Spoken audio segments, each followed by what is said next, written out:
السلام علیکم ورحمۃ اللہ وبرکاتہ۔ الحمدللہ رب العالمین والصلاۃ والسلام علی سید المرسلین وصحبہ اجمعین۔ اللہم صلی علی سیدنا شفیعنا مولانا محمد بارک وسلم صلی علیہ صلاۃ وسلام علیک یا رسول اللہ۔ باب العلم انواریہ ایجوکیشنل سوسائٹی و جامعہ انواریہ کے زیر اہتمام تفسیر قرآن بنام تبیان القرآن، جو علامہ غلام رسول سعیدی صاحب کی لکھی ہوئی معرکۃ الآراء کتاب ہے، اس کا سلسلہ وار درس جاری ہے۔ آج ہم صفحہ نمبر 316 سے سبق کا آغاز کریں گے، تو چلیے شروع کرتے ہیں۔ بسم اللہ الرحمن الرحیم۔ وبشر الذین آمنوا وعملوا الصالحات ان لهم جنات تجری من تحتها الانہار كلما رزقوا منها من ثمرة رزقا قالوا هذا الذي رزقنا من قبل وأتوا به متشابها ولهم فيها أزواج مطهرة وهم فيها خالدون۔ اور جو لوگ ایمان لائے اور انہوں نے نیک عمل کیے، ان کو یہ بشارت دے دیجئے کہ ان کے لیے ایسے باغات ہیں جن کے نیچے دریا بہہ رہے ہیں۔ جب بھی ان کو ان باغات سے کوئی پھل کھانے کے لیے دیا جائے گا تو وہ کہیں گے کہ یہ وہی ہے جو ہم کو پہلے دیا گیا تھا، اور ان کو صورتاً ملتے جلتے پھل دیے جائیں گے، اور ان کے لیے ان باغات میں پاکیزہ ازدواج ہوں گی ازواج ہوں گی، اور وہ ان باغات میں ہمیشہ رہیں گے۔ تفسیر۔ نجات کا مدار اللہ تعالیٰ کے فضل پر ہے، نہ کہ اعمال پر، یعنی جو نجات ہونے والی ہے۔ قرآن مجید کا اسلوب یہ ہے کہ ترہیب کے بعد ترغیب اور ڈرانے کے بعد خوشخبری کا ذکر فرماتا ہے۔ اس سے پہلے کفار کو دوزخ کے دائمی عذاب سے ڈرایا تھا، اور اس آیت میں نبی صلی اللہ تعالیٰ علیہ وآلہ وسلم کو امر فرمایا ہے کہ آپ ایمان لانے والوں اور نیک عمل کرنے والوں کو جنت کے پھلوں، پاکیزہ بیویوں اور ان نعمتوں کے دوام کی خوشخبری دے دیں۔ ان چاروں نعمتوں کا خصوصیت کے ساتھ اس لیے ذکر فرمایا ہے کہ انسان بنیادی طور پر رہائش، طعام اور نکاح کو چاہتا ہے۔ اس کی رہائش کے لیے جنت کی، طعام کے لیے جنت کے پھلوں کی، اور نکاح کے لیے پاکیزہ بیویوں یعنی حوروں کی خوشخبری دی۔ اور اگر کسی نعمت کے ساتھ اس کے زوال کا بھی خدشہ اور خطرہ لاحق ہو تو پھر انسان اس نعمت سے پوری طرح لطف اندوز نہیں ہو سکتا، اور حالت عیش میں بھی وہ فکر مند رہتا ہے۔ اس لیے مومنوں کو یہ بشارت بھی دی گئی کہ یہ نعمتیں دائمی ہیں اور کبھی فنا نہیں ہوں گی۔ اس آیت میں نبی صلی اللہ تعالیٰ علیہ وآلہ وسلم کو اس خوشخبری کے سنانے کا حکم دیا ہے، اور آپ کے وصال کے بعد ہر زمانہ کے علماء اور مبلغین کا یہ فریضہ ہے کہ وہ ایمان لانے والوں اور نیک عمل کرنے والوں کو یہ خوشخبری سنائیں۔ یہ خوشخبری سنانے کا حکم ان لوگوں کے لیے دیا گیا ہے جو ایمان لائے ہوں اور انہوں نے نیک عمل کیے ہوں۔ اس میں یہ بتایا گیا ہے کہ اس بشارت کا استحقاق ان دونوں کا مجموعہ ہے۔ ایمان بنیاد کی طرح ہے اور نیک اعمال اسی پر مبنی ہے، اسی پر بنی ہوئی عمارت کی طرح ہے، اور جس بنیاد پر عمارت نہ ہو وہ رہائش کے لیے کافی نہیں ہوتی۔ اس لیے قرآن مجید میں ان دونوں کا اکثر و بیشتر ساتھ ساتھ ذکر کیا گیا ہے۔ یہ لوگ اپنے ایمان اور اعمال صالحہ کے اعتبار سے ان نعمتوں کے مستحق ہوں گے، لیکن یہ استحقاق اس اعتبار سے ہے کہ اللہ تعالیٰ نے اپنے فضل و کرم سے نیک عمل کرنے والے مومنوں اور اس پر برقرار رہنے والوں سے ان نعمتوں کا وعدہ کر لیا ہے۔ یہ وجہ نہیں ہے کہ وہ اپنے نیک اعمال کی وجہ سے ان نعمتوں کے مستحق ہوتے ہیں، کیونکہ انسان بالغ ہونے کے بعد نیک عمل شروع کرتا ہے، اور اس کے ہر لقمہ بلکہ ہر سانس کے ساتھ اللہ کی غیر متناہی نعمتیں وابستہ ہیں۔ سو اس کی ساری عمر کی عبادتیں تو ان نعمتوں کے برابر نہیں ہیں جو وہ اس دنیا میں حاصل کر چکا ہے، تو اب وہ اخروی نعمتوں کا مطالبہ کون سی عبادتوں کے عوض کرے گا؟ اس کے لیے تو یہ بھی اللہ تعالیٰ کا بڑا انعام ہوگا کہ اللہ تعالیٰ اس سے اپنی پچھلی نعمتوں کا حساب نہ مانگے۔ اس لیے نبی صلی اللہ تعالیٰ علیہ وآلہ وسلم کا ارشاد ہے، کسی شخص کو بھی اس کا عمل جنت میں ہرگز نہیں داخل کرے گا۔ عرض کیا گیا، یا رسول اللہ صلی اللہ تعالیٰ علیہ وسلم، آپ کو بھی نہیں؟ فرمایا مجھ کو بھی نہیں، مگر یہ کہ اللہ تعالیٰ مجھ کو اپنی رحمت سے ڈھانپ لے گا۔ صحیح مسلم جلد نمبر 1 صفحہ نمبر 377۔ جنت کا معنی۔ قرآن اور حدیث میں جنت کی ترغیب اور اس کی طلب کا بیان۔ علامہ امام راغب اصفہانی جنت کا معنی بیان کرتے ہوئے لکھتے ہیں، جنن کا اصل معنی ہے کسی چیز کو ہوا سے چھپا لینا۔ قرآن مجید میں ہے فلما جن علیہ اللیل، جب رات نے ان کو چھپا لیا۔ جنان قلب کو کہتے ہیں کیونکہ وہ بھی حواس سے مستور ہوتا ہے۔ جنین پیٹ میں بچہ کو کہتے ہیں، وہ بھی مستور ہوتا ہے۔ مجن اور جنہ ڈھال کو کہتے ہیں کیونکہ وہ بھی حملہ آور کے حملہ سے چھپاتی ہے، اور جن بھی حواس سے مستور ہوتے ہیں، اور جن بھی حواس سے مستور ہوتے ہیں۔ اور جنت اس باغ کو کہتے ہیں جس میں بہت زیادہ گھنے درخت ہوں اور درختوں کے گھنے پن اور زیادہ ہونے کی وجہ سے زمین چھپ گئی ہو۔ اور دارالجزا کا نام جنت اس لیے ہے کہ اس کو زمین کی جنت گھنے باغ کے ساتھ تشبیہ دی گئی ہے، اگرچہ دونوں جنتوں میں بہت فرق ہے، یا اس کو اس وجہ سے جنت کہا گیا ہے کہ اس کی نعمتیں ہم سے مستور ہیں۔ قرآن مجید میں ہے فلا تعلم نفس ما اخفی لهم من قرۃ اعین،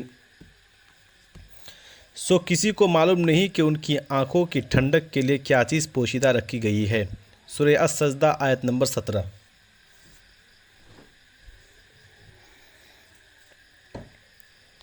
حضرت ابن عباس نے فرمایا جمع کے صیغہ سے جنات اس لیے فرمایا کہ جنتیں 7 ہیں: جنت الفردوس، جنت عدن، جنت النعیم، دار الخلد، جنت الماوا، دار السلام، علیین۔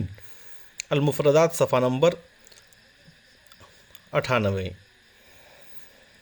بعض صوفیہ اور قرب الہی کے مدعی جنت کو بہت کم درجہ کی اور گھٹیا چیز قرار دیتے ہیں، اور بعض کہتے ہیں کہ ہم کو جنت نہیں رضا مولا چاہیے، اور یہ نہیں سمجھتے کہ اللہ اور اس کے رسول نے جس چیز کی تعریف اور توصیف کی ہے اور اس کو طلب کرنے کا حکم دیا ہے اس کو کم درجہ اور گھٹیا کہنے سے اللہ کیسے راضی ہوگا۔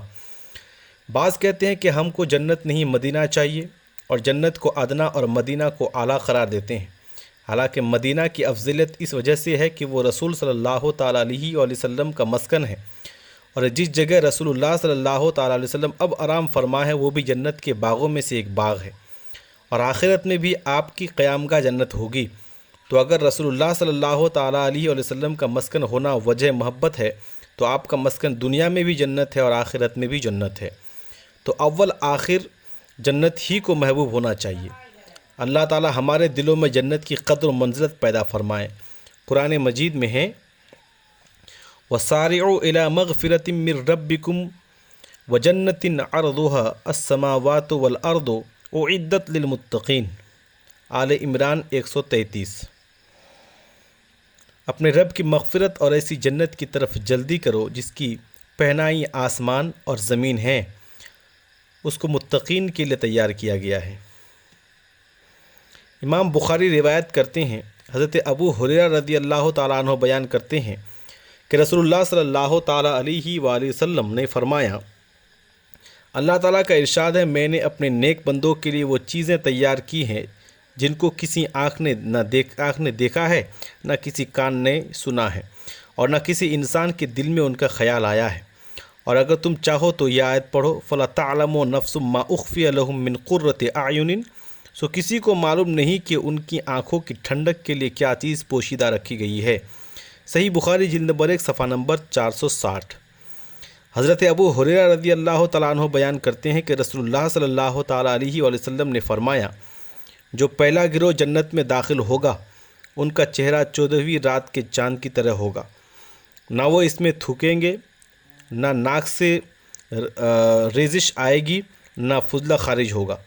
ان کے برتن جنت میں سونے کے ہوں گے اور کنگھے سونے اور چاندی کے ہوں گے، اور اس میں عود کی خوشبو ہوگی، ان کا پسینہ مشک کی طرح خوشبودار ہوگا۔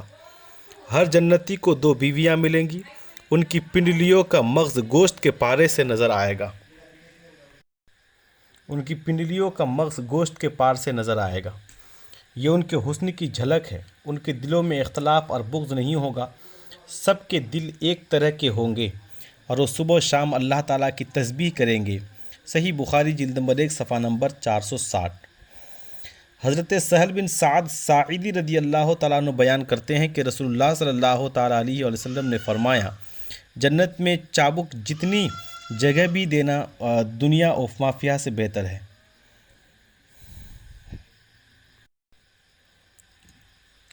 کہ رسول اللہ صلی اللہ تعالیٰ وسلم نے فرمایا، جنت میں چابک جتنی جگہ بھی دنیا و مافیہ سے بہتر ہے، یعنی تھوڑی سی جگہ بھی دنیا اور مافیہ سے بہتر ہے۔ صحیح بخاری جلد نمبر 1 صفحہ نمبر 461۔ حضرت انس بن مالک رضی اللہ تعالیٰ عنہ بیان کرتے ہیں کہ رسول اللہ صلی اللہ تعالیٰ علیہ وسلم نے فرمایا، جنت میں ایک درخت ہے جس کے سائے میں ایک سوار 100 سال تک چلتا رہے گا، اور اگر تم چاہو تو یہ پڑھو وَظِلٍ مَمْدُودٍ، یعنی درخت کی جو شاخ ہے وہ اتنی لمبی چوڑی ہے۔ صحیح بخاری جلد نمبر 1 صفحہ نمبر 461۔ وَأَصْحَابُ الْيَمِينِ مَا أَصْحَابُ الْيَمِينِ فِي سِدْرٍ مَخْضُودٍ وَطَلْحٍ مَنْضُودٍ وَظِلٍّ مَمْدُودٍ وَمَاءٍ مَكْسُوبٍ وَفَاكِهَةٍ كَثِيرَةٍ لَا مَقْطُوعَةٍ وَلَا مَمْنُوعَةٍ وَفَرْشٍ مَرْفُوعَةٍ إِنَّا إِنشَأْنَاهُنَّ إِنشَاءً فَجَعَلْنَاهُنَّ أَبْكَارًا عُرُبًا أَتْرَابًا لِأَصْحَابِ الْيَمِينِ۔ سورہ واقعہ آیت نمبر 27 سے لے کر 38۔ اور دائیں طرف والے کیا ہی خوب ہیں، دائیں طرف والے وہ بے کانٹوں کے بیریوں میں رہیں گے اور تہ بتہ کیلوں میں اور پھیلی ہوئی لمبی چھاؤں میں اور ہمیشہ چھلکتے ہوئے پانی میں اور بہت سے لذیذ پھلوں میں جو نہ ختم ہوں گے نہ روکے ہوئے ہوں گے، اور اونچے بستروں میں۔ بے شک ہم نے ان حوروں کو خصوصیت سے بنایا، سو ہم نے ان کو کنواریاں بنایا، اپنے شوہروں سے محبت کرنے والیاں، اور ہم عمر یہ دائیں طرف والوں کے لیے ہوں گے۔ حضرت معاذ بن جبل رضی اللہ تعالیٰ عنہ بیان کرتے ہیں کہ رسول اللہ صلی اللہ تعالیٰ علیہ وسلم نے فرمایا، بے شک جنت میں 100 درجات ہیں، اور ہر 2 درجوں میں آسمان اور زمین جتنا فاصلہ ہے، اور فردوس سب سے اعلیٰ درجہ ہے اور ان درجوں کے وسط میں ہے، اور اس کے اوپر رحمان کا عرش ہے، اور وہیں سے جنت کے دریا جاری ہوتے ہیں۔ پس جب تم اللہ تعالیٰ سے سوال کرو تو فردوس کا سوال کرو۔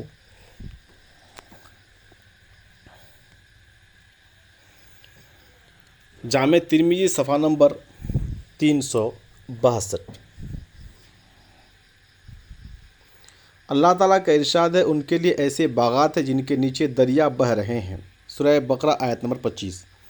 بحر کا معنی ہے سمندر، نہر کا معنی ہے دریا، اور جدول نہر کو کہتے ہیں۔ اللہ تعالیٰ کا ارشاد ہے، ان باغات کے نیچے سے دریا بہتے ہیں۔ اس کا معنی یہ ہے کہ دریا کے دونوں کناروں پر درخت لگے ہوئے ہیں۔ یہ مطلب نہیں کہ وہاں کوئی لمبی نہر زمین میں کھودی ہوئی ہے۔ مسروق سے امام ابن جریر، امام ابن مبارک اور امام بہقی نے اس اثر کو روایت کیا ہے۔ عنایت القاضی جلد نمبر 2 صفحہ نمبر 66۔ اللہ تعالیٰ کا ارشاد ہے، جب بھی ان کو ان باغات سے کھانے کے لیے کوئی پھل دیا جائے گا تو وہ کہیں گے کہ یہ وہی ہے جو ہم کو پہلے دیا گیا تھا۔ سورہ بقرہ آیت نمبر 25۔ حسن رضی اللہ تعالیٰ عنہ سے روایت ہے کہ جنتی کو ایک پیالہ دیا جائے گا، وہ اس میں سے کھائے گا، پھر اس کو دوسرا اسی طرح کا پیالہ دیا جائے گا تو وہ کہے گا یہ تو پہلے کی طرح ہے، تو فرشتے کہیں گے تم کھاؤ، ان کا رنگ ایک ہے اور ذائقہ مختلف ہے۔ اور امام ابن جریر نے موقوفاً روایت کیا ہے اور حاکم نے مستدرک میں حضرت ثوبان رضی اللہ تعالیٰ عنہ سے مرفوعاً روایت کیا ہے کہ اہل جنت میں سے کوئی شخص پھل توڑے گا اور ابھی وہ پھل اس کے منہ تک نہیں پہنچے گا کہ اس درخت پر اس کے بدلہ دوسرا پھل لگ جائے گا، تو وہ کہے گا کہ یہ تو اسی طرح ہے۔ اور یہ بھی ہو سکتا ہے کہ جنت کے پھل شکل و صورت میں دنیا کے پھلوں کی طرح ہوں تاکہ جنتی ان کی طرف راغب ہوں، کیونکہ جب انسان کوئی نئی چیز دیکھتا ہے تو اس سے متوحش ہوتا ہے، اور اس وقت جنتی کہیں گے یہ ایسے ہی پھل ہیں جسے ہم کو دنیا میں دیے گئے تھے، حالانکہ وہ صرف صورت میں دنیا کے پھلوں کی طرح ہوں گے، ذائقہ مختلف ہوگا۔ اور اس میں یہ حکمت ہے کہ ان کو بہت تعجب اور خوشی ہوگی کہ صورتاً مماثل ہونے کے باوجود ان کا ذائقہ کس قدر مختلف ہے۔ اس آیت کا ایک محمل یہ ہے کہ اللہ کے نیک بندوں کو اللہ تعالیٰ کی عبادت اور اس کی معرفت سے جو لذت دنیا میں حاصل ہوتی تھی، اسی جنس کی لذت جنت میں بھی ذکر الہی اور اس کی معرفت سے حاصل ہوگی، لیکن جنت میں یہ لذت بہت زیادہ ہوگی۔ اس کو پھلوں سے اس لیے تشبیہ دی گئی ہے کیونکہ اس طرح پھلوں سے حواس کو لذت حاصل ہوتی ہے، اسی طرح معرفت الہی سے روح کو لذت حاصل ہوتی ہے۔ عنایت القاضی جلد نمبر 2 صفحہ نمبر 73۔ اللہ تعالیٰ کا ارشاد ہے اور ان کے لیے ان باغات میں پاکیزہ بیویاں ہوں گی، سورہ بقرہ آیت نمبر 25۔ جنتی عورتوں اور حوروں کی پاکیزگی، حسن و جمال اور ان کے ساتھ نکاح کی کیفیت کا بیان۔ امام ابن جریر اپنی اسانید کے ساتھ روایت کرتے ہیں، حضرت ابن عباس نے فرمایا وہ نجاست سے پاک ہوں گی۔ مجاہد سے روایت ہے کہ وہ بول اور براز اور منی سے پاک ہوں گی، اور مجاہد سے روایت ہے کہ حیض سے، بول اور براز سے، ناک کی رزش سے، تھوک سے، منی سے اور بچہ جننے سے پاک ہوں گی۔ قتادہ سے روایت ہے کہ گناہ سے پاک ہوں گی۔ جامع البیانات جلد نمبر 1 صفحہ نمبر 137۔ حافظ سیوطی بیان کرتے ہیں، امام احمد اور امام ترمذی حضرت ابو سعید خدری رضی اللہ تعالیٰ عنہ سے روایت کرتے ہیں کہ ادنا درجے کا جنتی شخص وہ ہوگا جس کے 80,000 خادم اور 72 بیویاں ہوں گی۔ حافظ جلال الدین سیوطی متوفی 911۔ دنیا کی عورتیں ہوں گی اور 70 آخرت کی۔ یہ ابن عساکر نے نقل کی ہے۔ امام ابن ابی شیبہ، امام احمد، امام نسائی، امام عبد بن حمید، امام ابن المنذر اور امام ابن ابی حاتم اپنی اپنی اسانید سے روایت کرتے ہیں کہ اہل کتاب میں سے ایک شخص رسول اللہ صلی اللہ تعالیٰ علیہ وسلم کے پاس آیا اور اس نے کہا، اے ابو القاسم، آپ یہ گمان کرتے ہیں کہ اہل جنت کھائیں گے اور پئیں گے؟ آپ نے فرمایا، اس ذات کی قسم جس کے قبضہ و قدرت میں میری جان ہے، ایک جنتی شخص کو کھانے پینے، جماع اور شہوت سے 100 دنیاوی آدمیوں کی قوت دی جائے گی۔ اس نے کہا، جو شخص کھاتا پیتا ہے وہ رفع حاجت بھی کرتا ہے، اور جنت پاک جگہ ہے، وہاں نجاست نہیں ہوتی۔ آپ نے فرمایا، ان کی رفع حاجت ایک پسینہ نکلنے سے ہوگی جس سے مشک کسی خوشبو آئے گی، اور پسینہ آنے کے بعد ان کا پیٹ خالی ہو جائے گا۔ در منصور جلد نمبر 1 صفحہ نمبر 40۔ امام طبرانی حضرت زید ابن ارقم رضی اللہ تعالیٰ عنہ سے روایت کرتے ہیں کہ پیشاب اور جنابت جماع کے وقت منی کا خروج ایک پسینہ ہوگا جو ان کے بالوں کے نیچے سے لے کر پیروں تک سے نکلے گا، اور اس سے مشک کی خوشبو آئے گی۔ در منصور جلد نمبر 1 صفحہ نمبر 40۔ حافظ نور الدین ابن الہیثمی بیان کرتے ہیں، امام طبرانی اور امام بزار نے حضرت سعید ابن عامر بن حذیم رضی اللہ تعالیٰ عنہ سے روایت کرتے ہیں کہ میں نے رسول اللہ صلی اللہ تعالیٰ علیہ وسلم کو یہ فرماتے ہوئے سنا ہے کہ اگر اہل جنت کی ازواج میں سے کوئی عورت جھانکے تو تمام روئے زمین مشک کی خوشبو سے بھر جائے اور سورج اور چاند کی روشنی مان پڑ جائے۔ مجموع الزوائد جلد نمبر 10 صفحہ نمبر 417۔ امام طبرانی روایت کرتے ہیں، نبی صلی اللہ تعالیٰ علیہ وسلم کی زوجہ حضرت ام سلمہ رضی اللہ تعالیٰ عنہ فرماتی ہے، میں نے عرض کیا، یا رسول اللہ، قرآن مجید میں ہیں حور عین، اس کی تفسیر فرمائیے۔ آپ نے فرمایا، وہ گورے رنگ کی بڑی بڑی آنکھوں والی ہوں گی اور ان کی اتنی گھنی پلکیں ہوں گی جیسے گدھ کے پر۔ میں نے کہا، یا رسول اللہ، قرآن کی آیت کأنہن الیاقوت والمرجان کی تفسیر فرمایا۔ آپ نے فرمایا، جیسے صدف میں موتی صاف اور شفاف ہوتا ہے جس کو کسی نے چھوا نہ ہو، اور وہ اس طرح صاف اور انچھوئی ہوں گی۔ میں نے عرض کیا، یا رسول اللہ، فیہن خیرات حسان، اس کی تفسیر فرمایا۔ آپ نے فرمایا، ان کی صورت حسین اور سیرت جمیل ہوں گی۔ میں نے عرض کی، یا رسول اللہ، کأنہن بیض مکنون کی تفسیر فرمائیے۔ فرمایا، ان کی کھال اس طرح باریک ہوں گی جیسے انڈے کے چھلکے کے اندر لپٹی ہوئی کھال باریک ہوتی ہے۔ میں نے عرض کیا، یا رسول اللہ، عروباً اطرابا کی تفسیر فرمائیے۔ آپ نے فرمایا، جو عورتیں دنیا میں بوڑھی ہو کر فوت ہوں گی، ان کے بال سفید ہو چکے ہوں گے، وہ کمزور ہو چکی ہوں گی، اللہ تعالیٰ ان کو بڑھاپے کے بعد دوشیزہ بنا کر اٹھائے گا، اور وہ اپنے شوہر سے محبت کرنے والی ہوں گی، اور سب ایک عمر کی ہوں گی۔ میں نے عرض کی، یا رسول اللہ، آیا دنیا کی عورتیں افضل ہوں گی یا حور عین افضل ہوں گی؟ آپ نے فرمایا دنیا کی عورتیں حور عین سے اس طرح افضل ہوں گی جس طرح ظاہر باطن سے افضل ہوتا ہے۔ میں نے عرض کی یا رسول اللہ اس کی وجہ؟ آپ نے فرمایا اس کی فضیلت کا سبب ان کے روزے اور ان کی نمازیں ہیں۔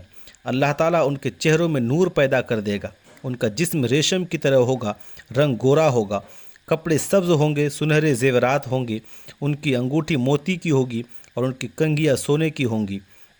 وہ کہیں گی سنو ہم دائمی ہیں، کبھی نہیں مریں گے، سنو ہم ہمیشہ نعمت میں ہیں، کبھی مغموم نہیں ہوں گی، ہم قیام کرنے والیاں ہیں، کبھی سفر نہیں کریں گی، ہم خوش ہونے والیاں ہیں، کبھی ناراض نہیں ہوں گی۔ اس کو مبارک ہو جس کے لیے ہم ہیں اور وہ ہمارے لیے ہیں۔ میں نے عرض کیا ہماری بعض عورتیں دنیا میں 2 خاوندوں سے یکے بعد دیگرے نکاح کرتی ہے، بعض 3 سے اور بعض 4 سے، تو وہ عورت جنت میں کس خاوند کے نکاح میں ہوں گی؟ آپ نے فرمایا اے سلمہ اس عورت کو اختیار دیا جائے گا اور جس خاوند کے اخلاق دنیا میں سب سے اچھا ہوگا وہ اس کو اختیار کرے گی۔ وہ کہے گی اے میرے رب، میرے اس خاوند کا اخلاق سب سے اچھا تھا، میرا اس کے ساتھ نکاح کر دے۔ اے سلمہ دنیا اور آخرت کی خیر اچھے اخلاق کے ساتھ وابستہ ہے۔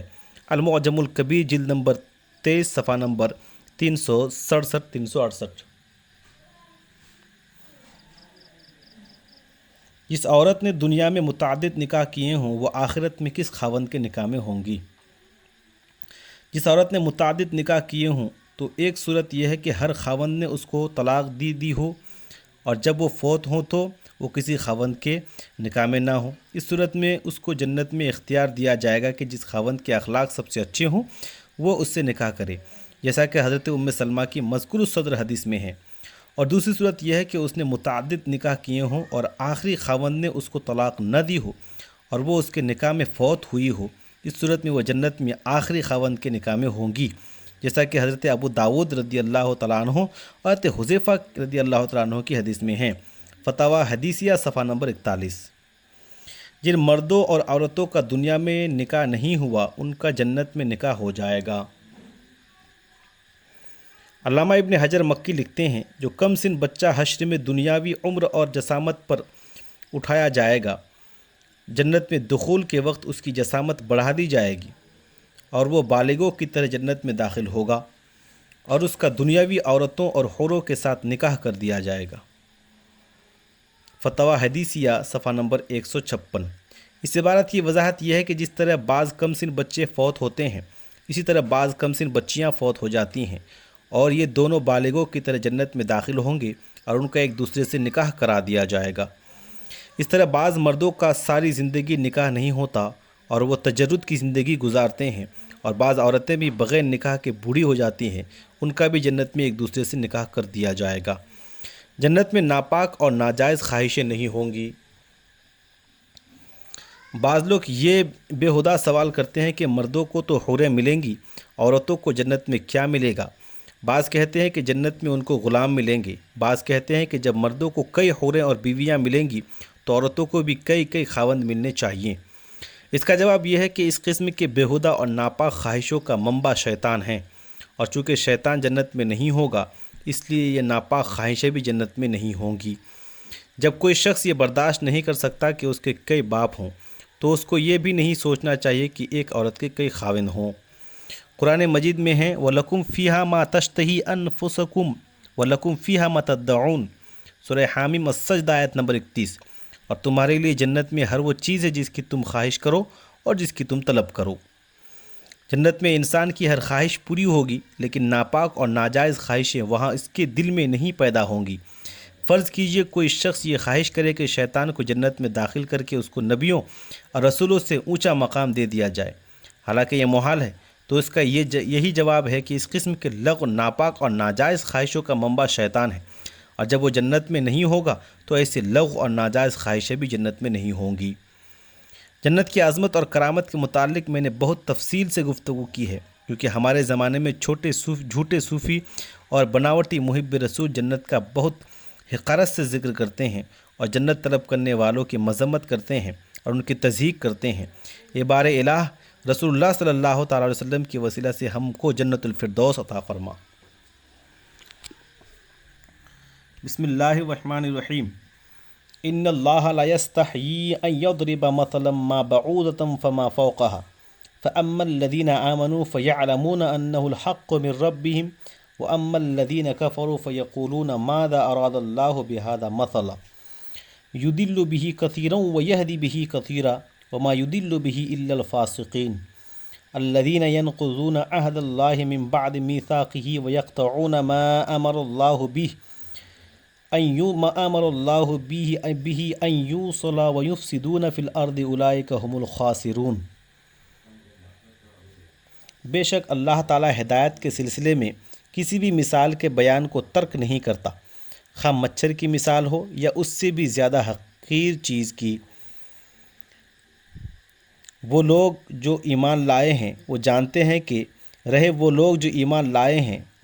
ہیں کہ یہ مثال ان کے رب کی طرف سے سچی ہے، اور رہے وہ لوگ جنہوں نے کفر کیا وہ کہتے ہیں کہ اس حقیر مثال سے اللہ نے کیا ارادہ کیا ہے، اور اس مثال کے بیان سے بہت لوگوں کو گمراہی میں مبتلا کر دیتا ہے اور بہت لوگوں کو اس سے ہدایت دیتا ہے، اور وہ صرف فاسقوں کو ہی اس سے گمراہی میں مبتلا کرتا ہے جو اللہ سے خوب پکا عہد کرنے کے بعد اس کو توڑتے ہیں، اور جن چیزوں کو اللہ نے ملانے کا حکم دیا ہے ان کو کاٹتے ہیں اور زمین میں فساد کرتے ہیں، وہی لوگ نقصان اٹھانے والے ہیں۔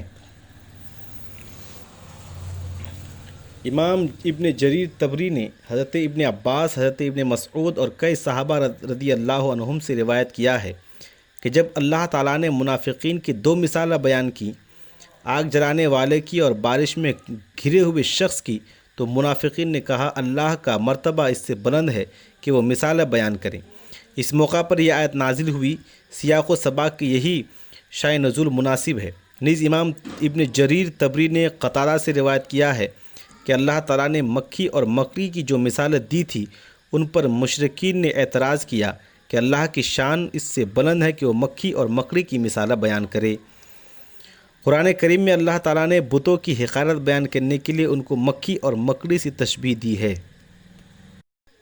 مثل الذین اتخذوا من دون اللہ اولیاء کمثل العنکبوت اتخذت بیتا وان اوہن البیوت لبیت العنکبوت۔ سورہ عنکبوت آیت نمبر 41۔ جن لوگوں نے اللہ کو چھوڑ کر دوسرے مددگار بنا لیے ان کی مثال مکڑی کی مثال ہے جس نے جالے کا گھر بنا لیا، اور بے شک سب سے کمزور گھر مکڑی کا گھر ہے۔ وَإِن يَسْلُبْهُمُ الذُّبَابُ شَيْئًا لَا يَسْتَنْقِذُوهُ مِنْهُ ضَعُفَ الطَّالِبُ وَالْمَطْلُوبُ۔ الحج سورہ حج آیت نمبر 73۔ اور اگر مکھی ان بتوں سے کوئی چیز چھین کر لے جائے تو وہ اس کو اس سے چھڑا نہیں سکتے، طالب اور مطلوب دونوں کمزور ہیں۔ پہلی مثال میں بتوں کی عبادت کا کمزور ہونا بتایا ہے کہ وہ مکڑی کے جالے کی مثل ہے، اور دوسری مثال میں بتوں کی خست اور حقارت بتائی ہے کہ اگر بتوں سے مکھی کوئی چیز چھین کر لے جائے تو وہ اس کو چھڑا نہیں سکتے۔ علامہ بدر الدین عینی لکھتے ہیں ان مثالوں پر منافقوں نے یہ اعتراض کیا تھا کہ کیا سیدنا محمد صلی اللہ تعالیٰ علیہ وسلم کے رب کو حیا نہیں آتی کہ وہ مکھی اور مکڑی ایسی چھوٹی اور حقیر چیزوں کی مثالیں بیان کرتا ہے؟ تو تب ان کے رد میں یہ آیت نازل ہوئی۔ مثال بیان کرنے کا قاعدہ۔ مثال دینے کا قاعدہ یہ ہے کہ جس کی وجہ سے مثال دی گئی ہے اس وجہ سے وہ مثال ممثل لہو کے موافق ہو۔ اگر کسی چیز کی عظمت بیان کرنا مقصود ہو تو عظیم چیز سے مثال دی جائے گی، اور اگر کسی چیز کی کمزوری بیان کرنا مقصود ہو تو حقیر چیز سے مثال دی جائے گی، کیونکہ مثال کے ذریعہ ممثل لہو مقصود کے معنی کو منکشف کیا جاتا ہے اور امر معقول کو محسوس اور مشاہد کی صورت میں پیش کیا جاتا ہے تاکہ سمجھ میں آ سکے۔ اللہ تعالیٰ کا ارشاد ہے، بے شک اللہ تعالیٰ ہدایت کے سلسلے میں کسی بھی مثال کے بیان کو ترک نہیں کرتا۔ سورہ بقرہ آیت نمبر 26۔ حیا کا معنی اور قرآن اور حدیث میں اللہ تعالیٰ کی طرف حیا کی نسبت کا محمل۔ برا کام کرتے وقت لوگوں کی ملامت اور مذمت کے خوف سے انسان کا منقبض ہونا، سمٹنا، سکڑنا، اس کو حیا کہتے ہیں۔ یہ بے باکی اور بزدلی کی ایک درمیانی کیفیت ہے۔ بے باک شخص دلیری کے ساتھ برے کام کرتا ہے اور بزدل شخص مطلقاً کوئی کام نہیں کر سکتا برا ہو یا اچھا۔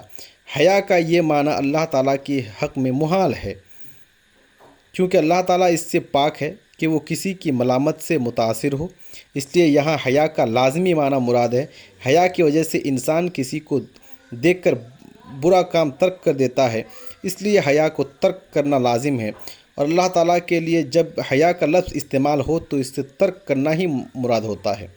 اگر یہاں کہا جائے کہ اللہ تعالیٰ نے ترک کا لفظ استعمال کیوں نہیں کیا، تو اس کا جواب یہ ہے کہ یہ بربنائے مشاکلت ہے، کیونکہ منافقوں نے کہا تھا کیا محمد صلی اللہ تعالیٰ علیہ وسلم کے رب کو حیا نہیں آتی کہ وہ مکھی اور مکڑی کی مثال لے دیتا ہے؟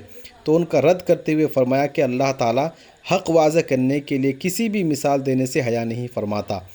رسول صلی اللہ تعالیٰ علیہ وسلم نے بھی اللہ تعالیٰ کی طرف حیا کی نسبت کی ہے۔ علامہ علی متقی ہندی امام ابن النجار کے حوالے سے بیان کیا ہے۔ عن انس رضی اللہ تعالیٰ عنہ قال قال رسول اللہ صلی اللہ تعالیٰ علیہ وسلم ان اللہ یستحیی من عبدہ و امتہ یشیبان فی الاسلام ان یعذبہما۔ حضرت انس رضی اللہ تعالیٰ عنہ بیان کرتے ہیں کہ رسول اللہ صلی اللہ تعالیٰ علیہ وسلم نے فرمایا، اللہ کا جو بندہ اور بندی اسلام میں بوڑھے ہو جائیں، اللہ تعالیٰ ان کو عذاب دینے سے حیا فرماتا ہے۔ کنز العمال جلد نمبر 15 صفحہ نمبر 272۔ آج کا ہمارا یہ سبق صفحہ نمبر 316 سے ختم ہوا، اور 316 سے شروع ہوا اور 324 پر ختم ہوا۔ السلام علیکم ورحمۃ اللہ وبرکاتہ۔